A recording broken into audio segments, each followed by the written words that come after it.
There are 6 distinct categories of sightings.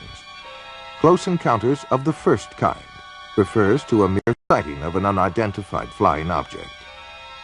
Close encounters of the second kind includes both the sighting of a UFO as well as tangible proof of the craft having been there, such as marks on the ground, the scorching of grass, or the interference of electrical circuits. Close encounters of the third kind is the direct confrontation with a space being or entity sometimes called a humanoid.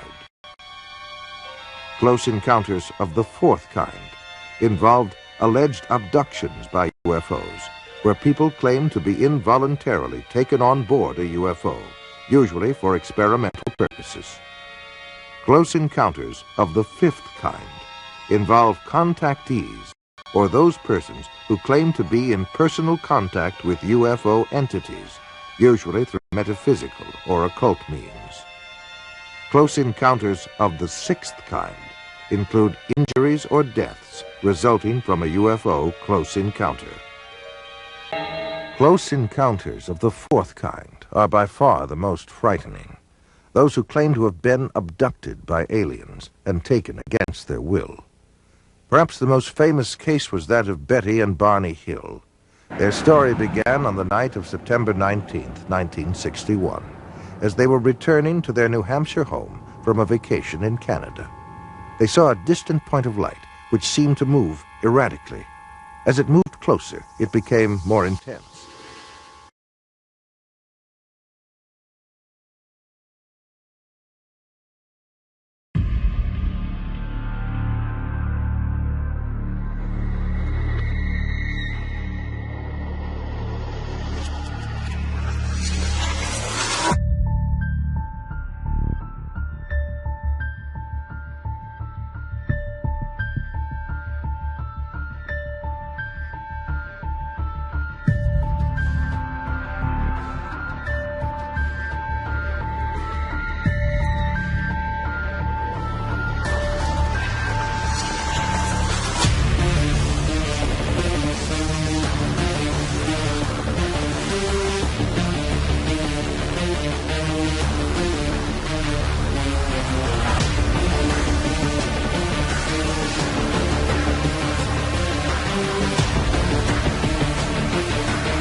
Betty Hill remembers. This craft left the top of the mountain, came out of the highway, and stopped in midair. Barney took the binoculars and started out of the car in an attempt to identify the craft. And as he did this, he saw a group of figures standing in the windows looking down at him. One was saying to him, "Don't be afraid. Keep looking, stay there. Don't be afraid. No harm's going to come to you, but stay there." And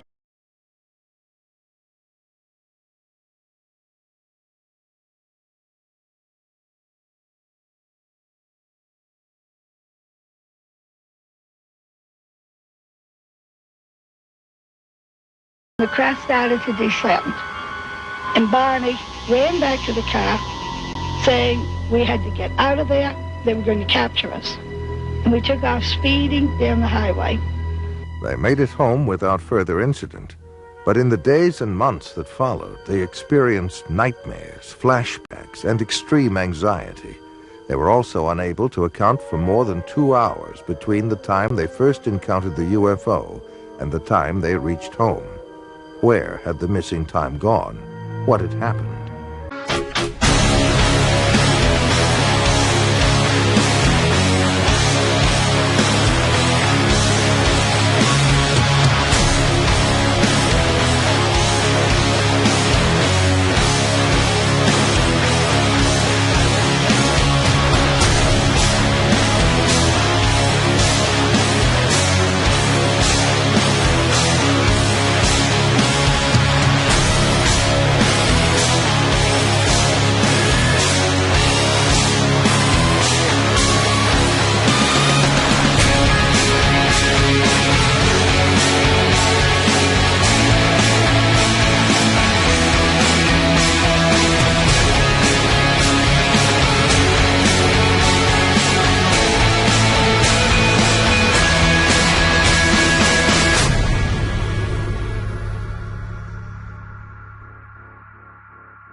They sought out a psychiatrist, and through hypnosis, Betty and Barney Hill narrated a tale much stranger than the one that had been lodged in their conscious minds.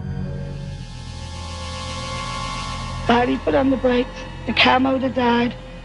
They separated, came up on each side, took us out, took us in a path through the woods, took us on board, gave us physical examinations.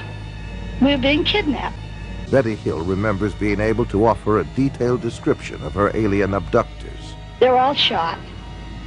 The leader, I would say, was my height, or just a little taller than I am, and I'm 5 foot. They were bald, no hair, no eyebrows, no eyelashes, and no earlobes, no ear, we could say. Very large eyes, very small, flat nose, thin slit for mouth. Betty Hill said that they were most interested in human sexuality and that they communicated through a form of telepathy that sounded like a voice loud and clear inside their heads.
I was approached by an abduction researcher who had a set of x-rays, and in these x-rays there were some foreign bodies which he touted as alien implants, and I thought this was the funniest thing I ever heard of, and turned around and literally walked away.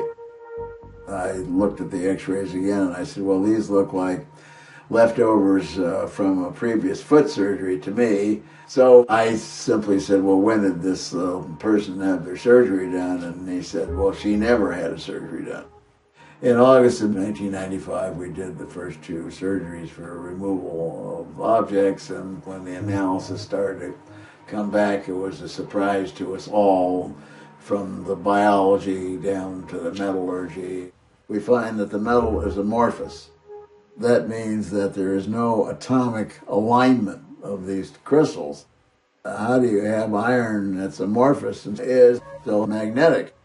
The soft tissue, which makes the cocoon that houses the metal, actually, as biological tissue, grows right into the core of this material. Now, there is nothing in medical science, academic science, or even black budget science that can make biological tissue grow into metal.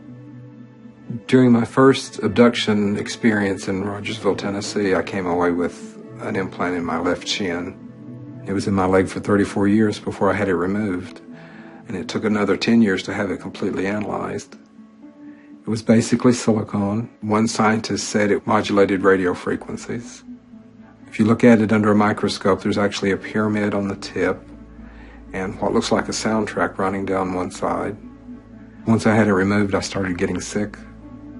We have quite a few cases where people seem to have had implants placed, usually in the head, and very often an abductee will remember the alien with an instrument with a tiny little ball on the end, which is inserted in a nostril. It goes way up and hurts. And I have some x-rays of one of these things in place in a little girl, and the neurosurgeon looked at it and said, "Bud, that's a piece of metal in there, whatever that thing is." And there's no way it could get pretty much into the head without leaving a hole. We have no idea what these things are for. It could be to implant information. It could be a control device. It could be a monitoring device. It could be something we have yet to think about. Well, I do have an implant inside of me, and I believe one is able to send messages back and forth. But I also feel like I have another implant where they're able to not only track me down, but they're able to physically paralyze me.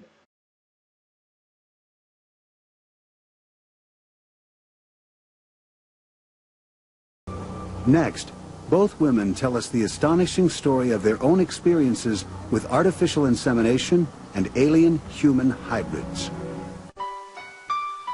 People who claim to have been abducted by aliens remember many similar medical procedures.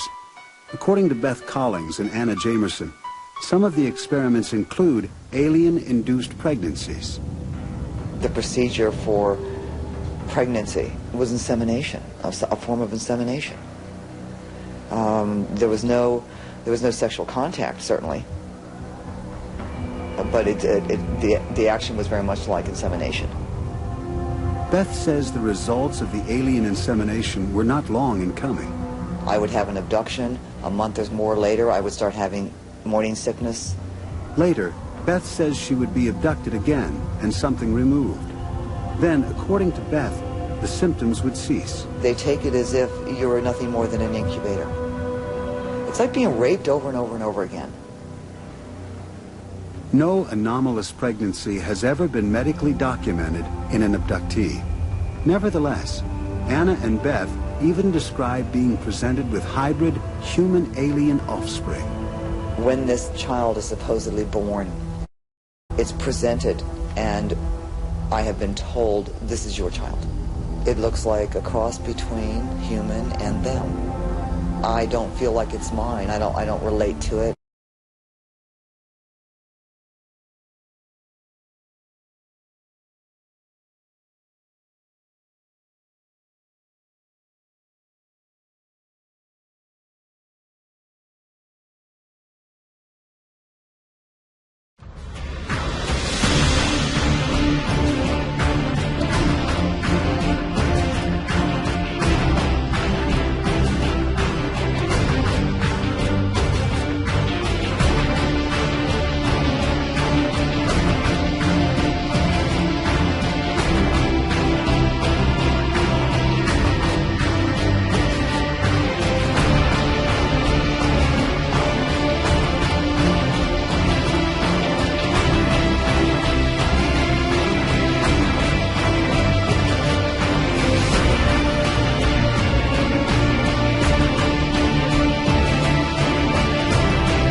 Bud Hopkins has written several books on UFOs, including Missing Time and Intruders.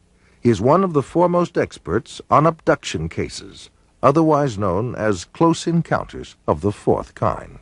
And now we've come to the conclusion that abduction, of their involvement with human beings, that this is the center of the entire UFO phenomenon, and that actually when people have UFO sightings, it's very possible that what they're seeing is something on its way to or from an abduction of somebody.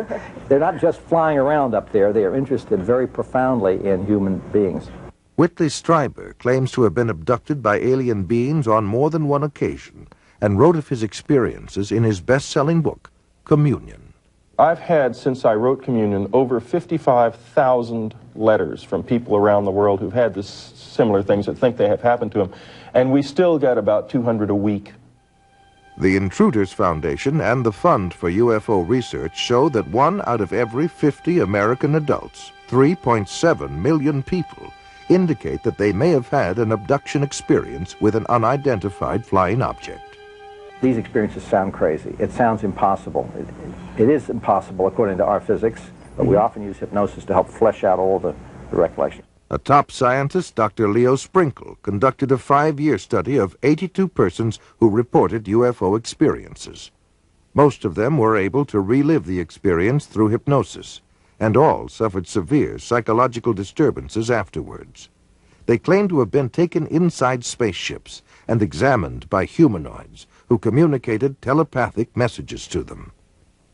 Dave Hunt is an investigative journalist. His research and consulting expertise takes him around the world. Cal State University, Long Beach.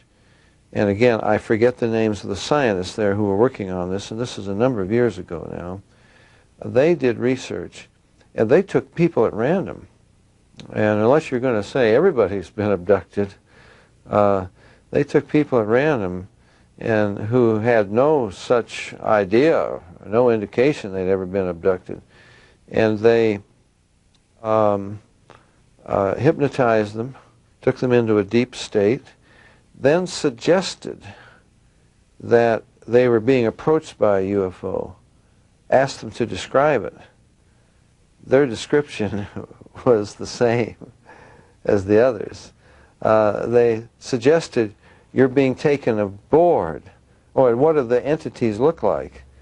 And they came up with similar descriptions. And then when they're taken aboard, they're, what's happening to you? Well, I'm getting a medical examination, you know. Or in his book, Secrets of the UFOs, ufologist Don Elkins made the following observation.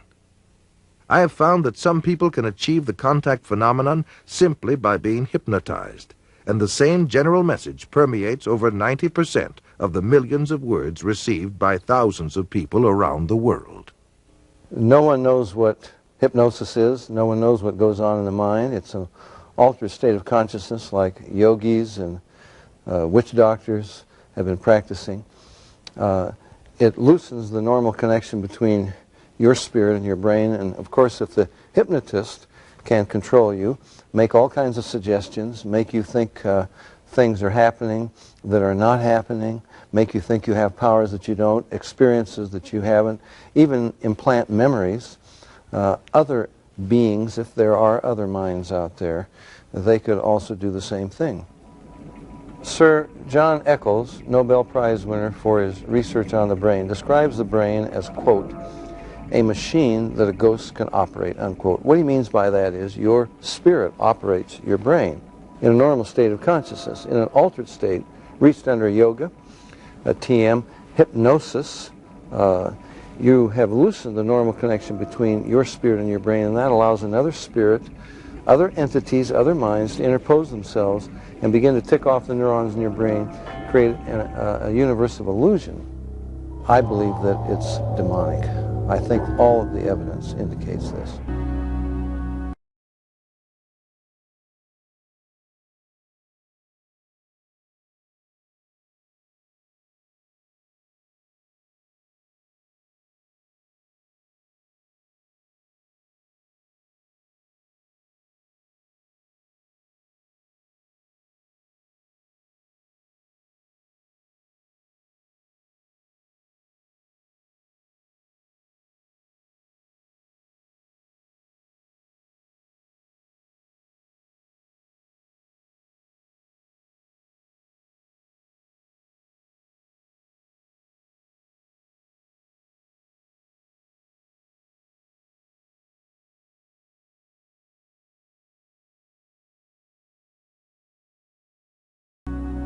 In his book, Flying Saucer Pilgrimage, Bryant Reeves in this statement: "From our analysis, the teachings of the space beings appear to support many of the principles taught in Oriental philosophy by seers of the Far East."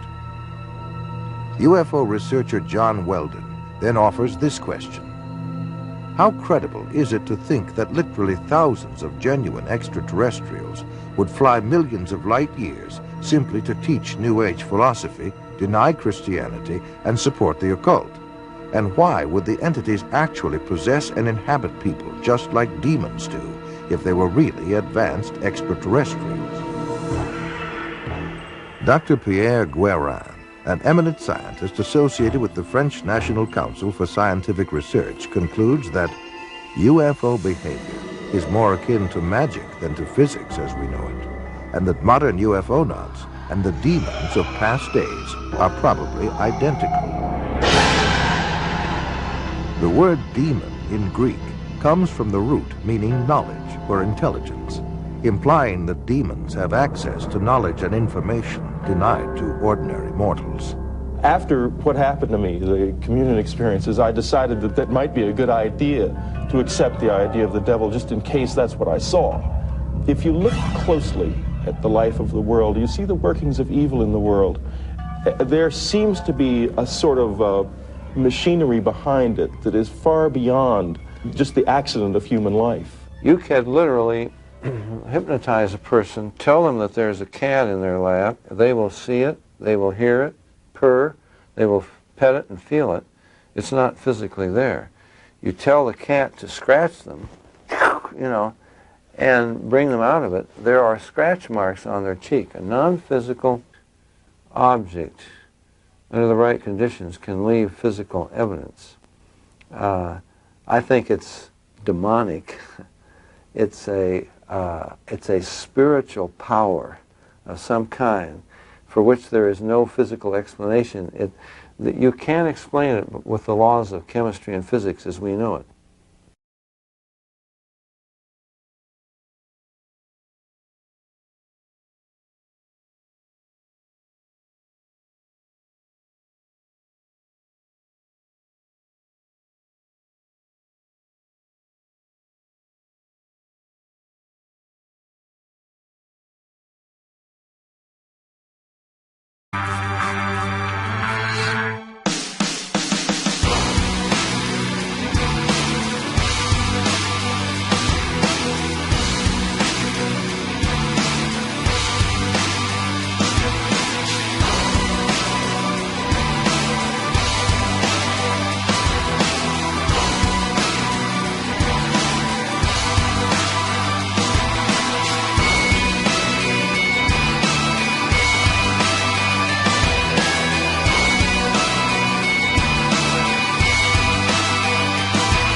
John Keel is a world-renowned expert on UFOs and has written numerous books and articles on the subject.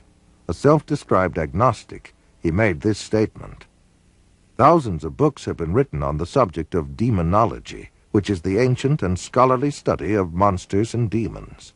The manifestations and occurrences described in this literature are identical to the UFO phenomenon. Victims of demonic possession suffer from the same medical and emotional symptoms as the UFO contactees." I would say I was assaulted by something from the unknown rather than possessed by it. I hope that I was never possessed by it, although there are those who might disagree with me.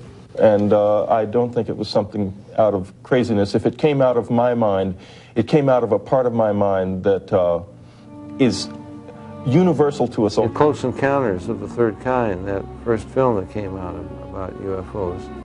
The house that the mother and little boy were living in, you know, the toys began running around and screws unscrewing in the presence of UFOs. What the film was saying was the same people that run UFOs run haunted houses. And I would say that's absolutely true.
In 1969, the United States Printing Office issued a 400-page publication entitled UFOs and Related Subjects, an Annotated Bibliography. The author was the senior bibliographer for the Library of Congress, Miss Lynn E. Cateau. During her research, she read over 1,000 articles, books, and other literature. She summarizes her findings in the preface of the bibliography. A large part of the available UFO literature is closely linked with mysticism and the metaphysical. It deals with subjects like mental telepathy, automatic writing, and invisible entities, as well as phenomena like poltergeist manifestations and possession. Many of the UFO reports now being published in the popular press recount alleged incidents that are strikingly similar to demonic possession and psychic phenomenon that have long been known to theologians and parapsychologists. This document was compiled for the United States Air Force and is now in the Library of Congress. Dr. Jacques Vallée has addressed the United Nations on UFOs and was the model for Lacombe in Steven Spielberg's Close Encounters of the Third Kind. He is the author of 8 books on UFOs and has been widely recognized as the premier investigating scientist in the realm of UFO research. In his book, Messengers of Deception, Vallée says, an impressive parallel can be made between UFO occupants and the popular conception of demons. And in his book, Confrontations, he writes, the medical examinations to which abductees are said to be subjected, often accompanied by sadistic sexual manipulation, is reminiscent of the medieval tales of encounters with demons. He also made this statement, I believe that when we speak of UFO sightings as instances of space visitations, we are looking at the phenomenon on the wrong level. We are not dealing with successive waves of visitations from space. We are dealing with a control system. And he states, UFOs are the means through which man's concepts are being rearranged. They are engaging in a worldwide enterprise of subliminal seduction. Jacques Vallée, at least at that time when he wrote that book, was an agnostic. Interesting that he comes to basically the same conclusions I do as a Christian from my research. And he said about UFOs, they're real, but they're not physical. They're messengers of deception. and this was based on his research of about 20 years, they seem to be psychologically preparing, setting us up for some ultimate delusion that is too horrible even to imagine as yet. I would agree with that.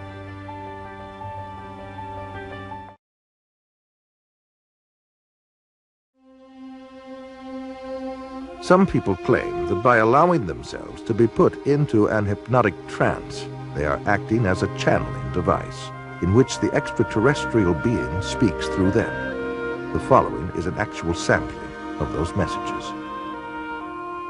We come from the Interplanetary Confederation of Solar Systems, and our purpose is to aid our brother man on the planet Earth as the new age dawns.